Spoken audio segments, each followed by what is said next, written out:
What's going on, guys? So I had the car for a couple days now, and turns out we're driving today at the local skid pad, so I figured why not.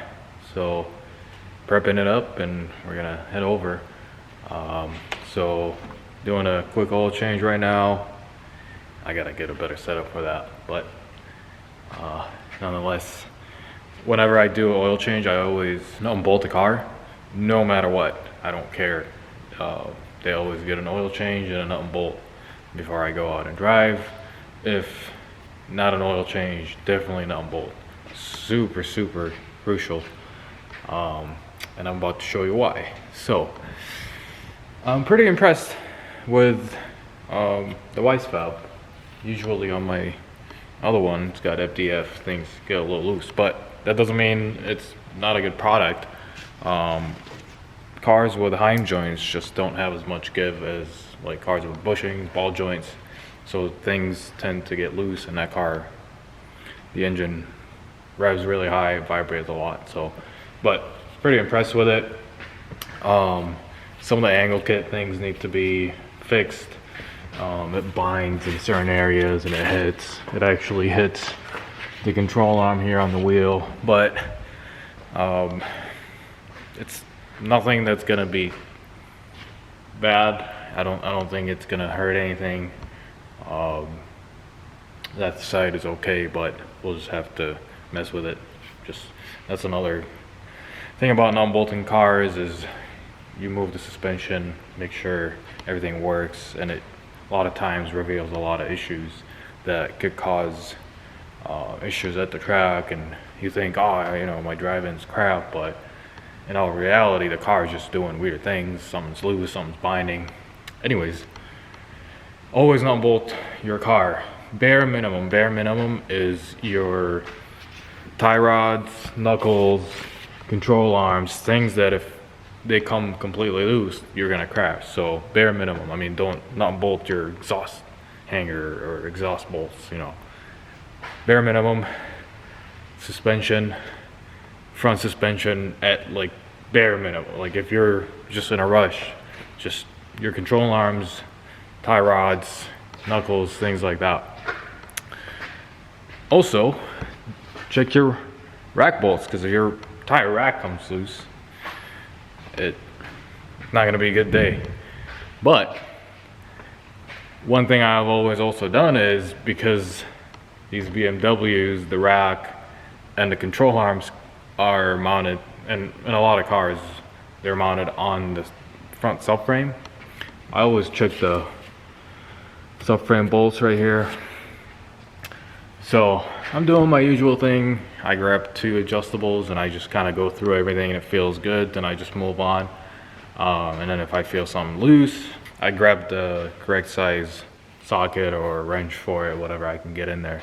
But I'm in here checking the front subframe, and that side's fine. And I get to this side, I'm like, oh, look at this.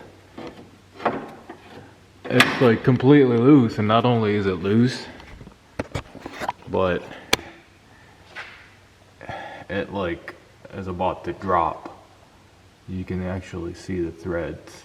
I'm really glad I did that, so I went and grabbed the correct socket for it. I'm gonna tighten it up.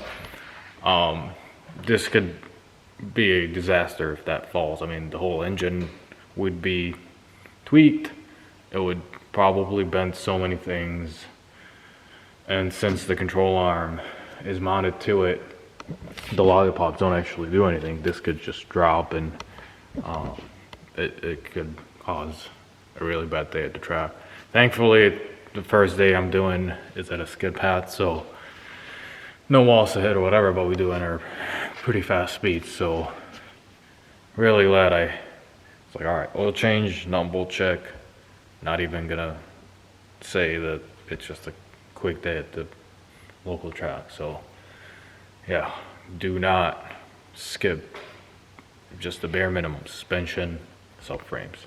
So I'm gonna tighten this up. I'll do the rear real quick, fill it up with oil, your filter and all that, and we'll get packed up.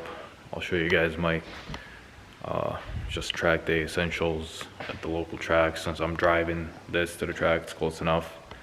Not gonna be bringing a whole lot of tools because I can literally just drive right back.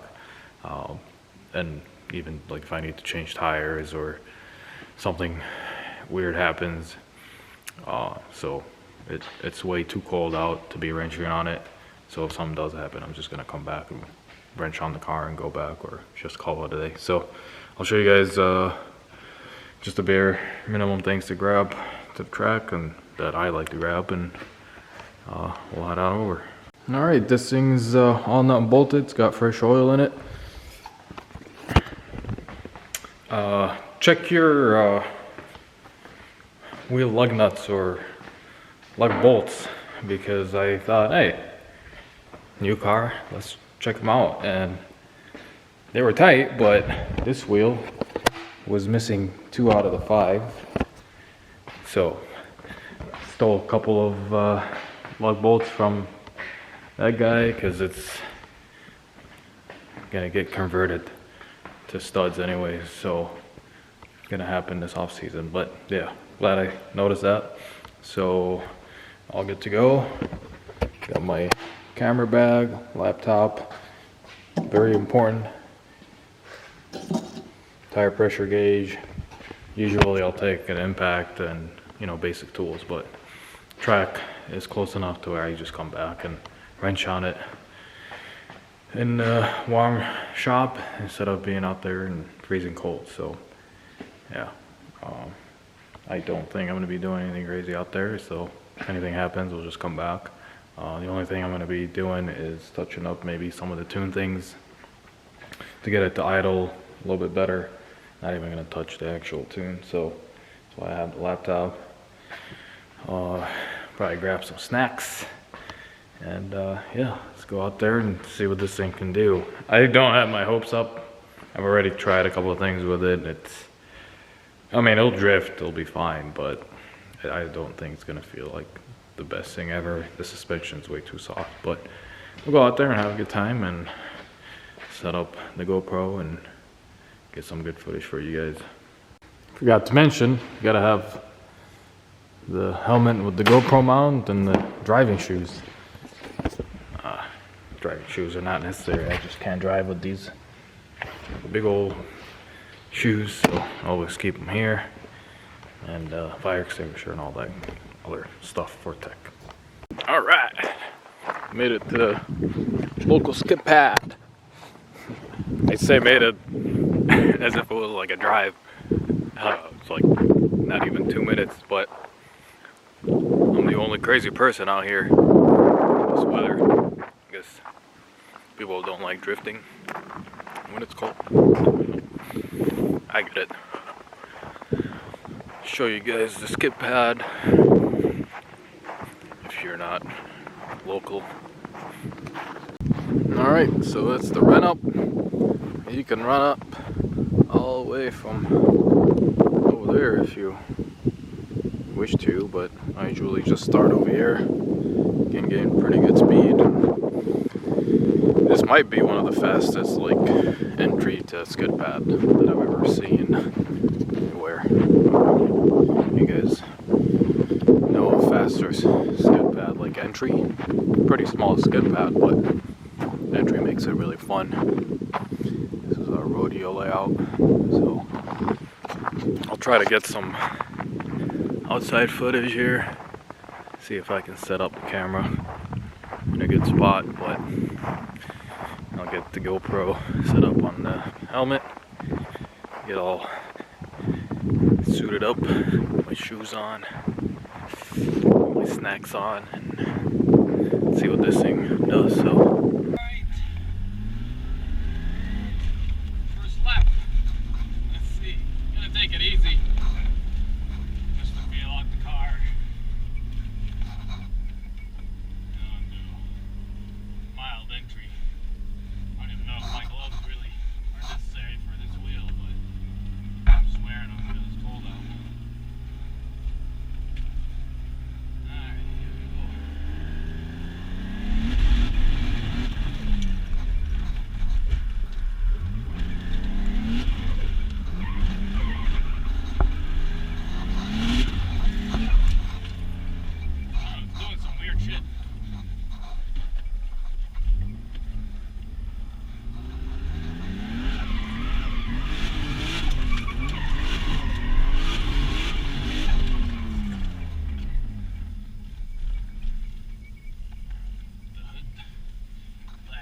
Came off.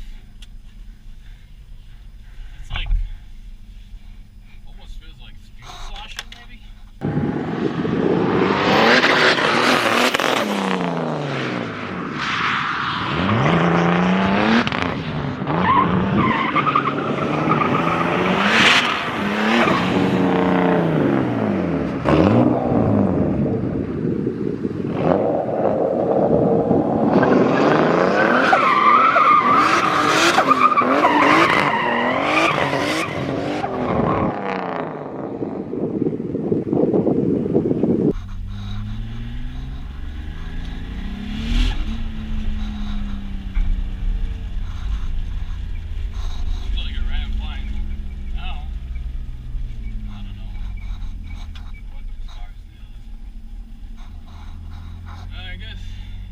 Again.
Drastically, but things a little hot too. Shit. That's not cool. It overheats. Why did it overheat? Try to make a map over there.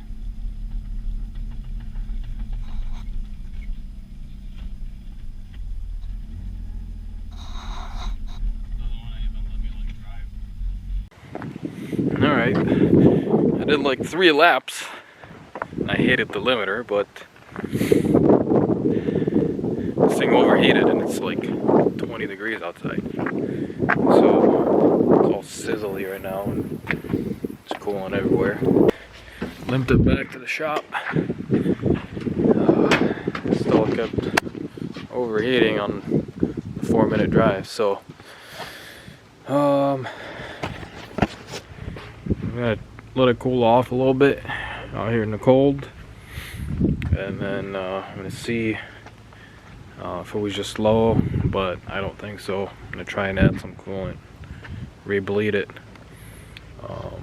If that doesn't work, then it most likely the thermostat is stuck closed or the water pump left it shut. So all right, it was just a little low. I think there was a bubble. Put it up on a jack. I got it to bleed pretty well. Now it's just driving. It's 178 Fahrenheit. So seems to be working. I also changed the limiter settings to similar to my coupe. So hopefully that feels a little bit better. I'm headed back to the track. See if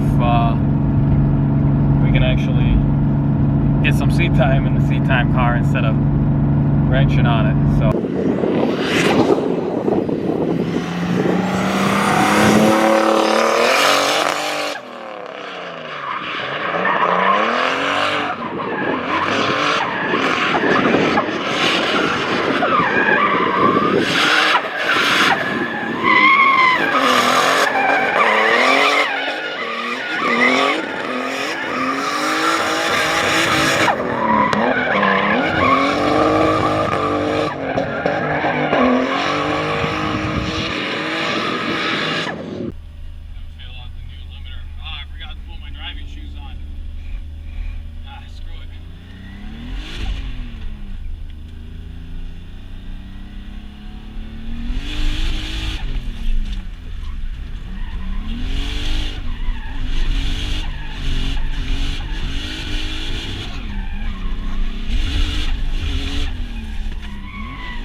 a bunch of coolant, so that doesn't bother too much.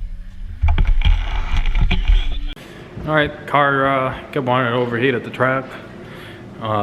When I went back, I only was able to do a few runs.